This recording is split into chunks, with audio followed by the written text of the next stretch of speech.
এখন এই মাসিহুদ দাজ্জাল এবং এর অনুসারীদের জন্য সবচেয়ে বড় বাধা হচ্ছে এই মুসলিম উম্মার তরুণ প্রজন্ম। কারণ তরুণ প্রজন্ম চাইলে, তরুণ প্রজন্ম যদি একবার গর্জে ওঠে মুসলিমদের, ইনশাআল্লাহ তাআলা তারা সকল বাতিলের ভিত্তি গুঁড়িয়ে দিতে পারে ইনশাআল্লাহ। তরুণ প্রজন্মের মধ্যেই ছিল খালিদ বিন ওয়ালিদ, তারেক বিন জিয়াদ, এই মানুষগুলা, ওমর ইবনুল খাত্তাব, আলী ইবনে আবি তালেব, যায়েদ ইবনে হারেসা, আসাদুল্লাহ, সাদ ইবনে আবি ওয়াক্কাস।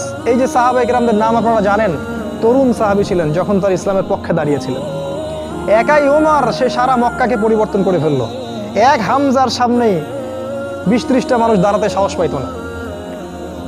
একজন তারেক বিন জিয়াদ, তিনি স্পেন জয় করে ফেললেন মাত্র অল্প কিছু সৈন্য নিয়ে। মোহাম্মদ বিন কাসিম আমাদের এই ভারতীয় উপমহাদেশ জয় করলেন। এখন আপনি মুসলিম হয়ে এখানে বসে আছেন। এই তরুণ প্রজন্মই পারে এই বাতিলের শিকড় উপড়ে ফেলতে। এই জন্যে মাসিহুদ দাজ্জাল এবং তার অনুসারীরা খুব ভালো করেই জানে যে মুসলিম তরুণ প্রজন্মকে যদি আমরা আটকাতে না পারি তাহলে আমাদের ভবিষ্যৎ খারাপ আছে। এই জন্য সারা বিশ্বে দেখবেন তরুণদেরকে ধ্বংস করার সমস্ত ষড়যন্ত্র চক্রান্ত চলছে। কিভাবে?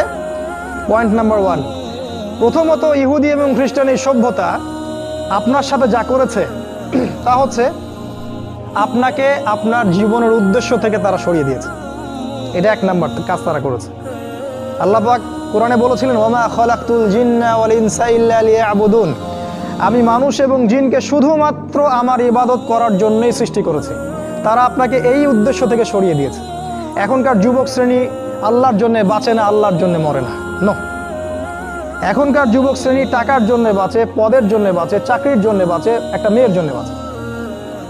এখনকার যুবক শ্রেণী আল্লাহর জন্য বাঁচে না। ইল্লা মাশাআল্লাহ, অল্প কিছু ভাই আছে জানি, তাদের কথা আলাদা। এটা প্রথম কাজ সেটা করেছে, আপনাকে আপনার জীবনের উদ্দেশ্য থেকে সরিয়ে দিয়েছে। আমি 100% নিশ্চিতভাবে বলতে পারি, আপনি যে যুবককে জিজ্ঞাসা করবেন যে বাবা তোমার জীবনের উদ্দেশ্য কি, কেউই বলবে না আমার জীবনের উদ্দেশ্য জান্নাত। চ্যালেঞ্জ করলাম আমি, জিজ্ঞাসা করে দেখেন।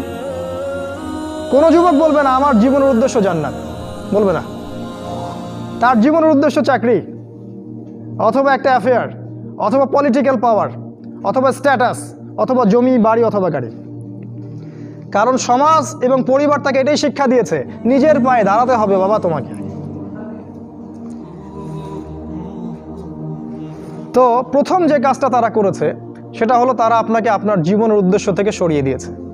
2 নাম্বার কাজ তারা যেটা করেছে সেটা হলো যে আপনার শারীরিক শক্তিটাকে তারা নষ্ট করেছে। প্রথমত, এখনকার যুবকদের শারীরিক শক্তি আর আমাদের চাচাদের শারীরিক শক্তির মধ্যে আকাশ পাতাল পার্থক্য আছে। এখানকার কোনো চাচার সাথে লড়াই করার ক্ষমতা তোমাদের নাই। তোমরা 3 জন মিলে একজন চাচার সাথে পারবা না ইনশাআল্লাহ, আমি বিশ্বাস করি এটা।